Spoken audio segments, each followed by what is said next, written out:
अस्सलाम वालेकुम dear students and friends. Urdu ज़ुबान में रमूज़ औकाफ यानी ज़ेर, ज़बर, पेश, मद और शद जैसी अलामतों को बहुत ख़ास अहमियत हासिल है।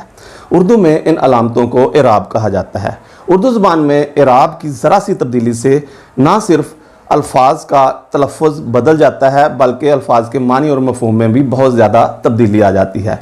कसरत इस्तेमाल की वजह से ज़बान ज़द-ए-आम होकर ऐसे बहुत से अल्फाज गलतुल आम का दर्जा हासिल कर चुके हैं और बहुत से ना सिर्फ आम लोग बल्कि बहुत से पढ़े लिखे लोग भी इनको गलत बोलते हैं और गलत लिखते हैं। लेकिन आम तौर पर जब हम इनको इस्तेमाल करते हैं, बोलते हैं या लिखते हैं या किसी ज़ाती मकसद के लिए इनको किसी तहरीर में लिखते हैं तो हमें इनका कोई नुकसान नहीं होता। लेकिन जब हम किसी इम्तहान में बैठे होते हैं और वहाँ पर इस किस्म का कोई सवाल आता है तो लाइल्मी की वजह से हम उसको गलत कर देते हैं और नंबरों की सूरत में हमें नुकसान उठाना पड़ता है। तो आज हम ऐसे ही चंद अल्फाज के दुरुस्त तलफ़्फ़ुज़, दुरुस्त मानी और मफ़हूम के बारे में पढ़ेंगे। लेकिन शुरू करने से पहले आपसे गुजारिश है कि अगर आप चैनल पर नए हैं तो चैनल को लाजमी सब्सक्राइब करें, साथ में बेल आइकन को प्रेस कर दें ताकि आने वाली हर नई वीडियो का नोटिफिकेशन आपको मिलता रहे। और वीडियो अच्छी लगे तो इसको लाइक और शेयर ज़रूर कीजिएगा। तो आइए बढ़ते हैं अपने आज के लेक्चर की तरफ। तो आज का हमारा पहला लफ्ज़ है मुस्बत। ये वो लफ्ज़ है जिसको हम उर्दू ज़बान में पॉजिटिव सेंस में इस्तेमाल करते हैं और मनफी के ज़िद के तौर पर, मनफी की ज़िद के तौर पर इस्तेमाल करते हैं। इसको बहुत से लोग इसको मस्बत पढ़ते हैं, कुछ लोग इसको मुस्बित पढ़ते हैं। लेकिन इस लफ्ज़ का जिसको हम मनफी की ज़िद के तौर पर उर्दू में इस्तेमाल करते हैं, इस लफ्ज़ का दुरुस्त तलफ़्फ़ुज़ है मुस्बत। ये अरबी ज़बान का लफ्ज़ है और इसके मानी हैं इकरारी, तामीरी, तस्दीक शुदा, मनफी की ज़िद या वो लफ्ज़ जिससे किसी काम का होना ज़ाहिर हो। तो इसका जो दुरुस्त तलफ़्फ़ुज़ है वो है मुस्बत। इसी से मिलता जुलता दूसरा लफ्ज़ है मुस्बित। मुस्बित ये जो लफ्ज़ है ये भी अरबी ज़बान का लफ्ज़ है और ये इसमें फ़ाइल है। इसके मानी है साबित करने वाला। ये जो लफ्ज़ मुस्बित है इसके मानी है साबित करने वाला। इस लफ्ज़ का उर्दू में इस्तेमाल नहीं किया जाता बल्कि अरबी ज़बान में इसका ज़्यादा इस्तेमाल किया जाता है। उर्दू ज़बान में जिस लफ्ज़ का हम पॉजिटिव सेंस में इस्तेमाल करते हैं वो है मुस्बत। ये लफ्ज़ है नुक्ता। ये अरबी ज़बान का लफ्ज़ है और इसके मानी है कोई बारीक बात, कोई गहरी बात। किसी तहरीर में कोई बारीक बात, कोई गहरी बात जिसको समझना मुश्किल हो या कोई ख़ास बात। इस लफ्ज़ नुक्ता की जमा है निकात। इसको भी बहुत से लोग नुकात पढ़ते हैं या नकात पढ़ते हैं जो कि गलत है। इसका जो दुरुस्त तलफ़्फ़ुज़ है वो है निकात और ये नुक्ता की जमा है। इसी लफ्ज़ नुक्ता से बहुत सी तराकीब बनी हैं, जैसे नुक्ता रस यानी किसी बारीक बात या किसी गहरी बात तक पहुँचने वाला नुक्ता रस।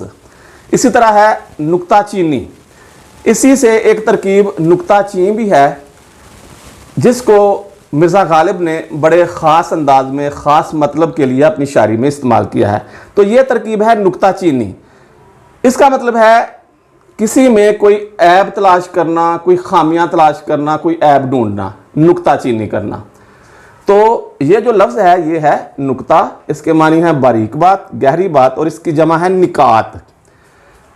इसी लफ्ज़ नुक्ता के चंद और मानी भी हैं और वो है कोई बारीक बात या किसी बात का कोई लतीफ़ पहलू जिस पर ख़ास तवज्जो देने की ज़रूरत हो, उसको भी नुक्ता कहा जाता है। फिर है किसी बयान या ऐलान की कोई शिक, जैसे मसलन हम कहते हैं कि कायदे आज़म के 14 निकात, कायदे आज़म के 14 निकात। उसके बाद है नुक्ता। ये जो नुक्ता है इसमें काफ 2 नुक्तों वाला है और उसके बाद है तोय, फिर है नुक्ता।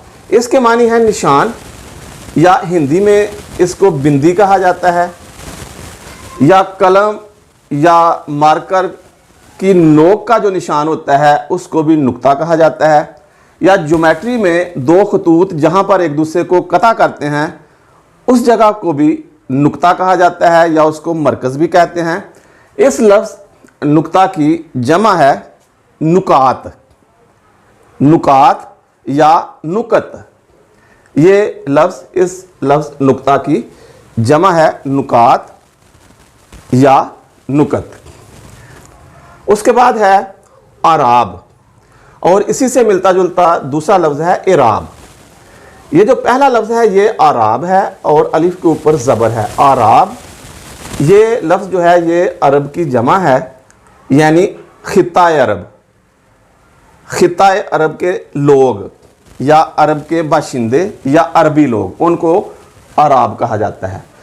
फिर है इराब, यहाँ पर अलिफ के नीचे ज़ेर की अलामत है और ये है इराब। दुरुस्त तलफ़्फ़ुज़ के लिए अल्फाज के ऊपर और नीचे लगने वाली अलामतें यानी ज़ेर, ज़बर, पेश, मद और शद की अलामतें जो कि उर्दू में अल्फाज के ऊपर या नीचे दुरुस्त तलफ़्फ़ुज़ के लिए लगाई जाती हैं, उन अलामतों को इराब कहा जाता है।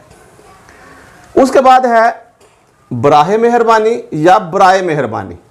बराहे मेहरबानी ये हे के साथ है और उसके नीचे ज़ेर की अलामत है, और दूसरा है बराए मेहरबानी।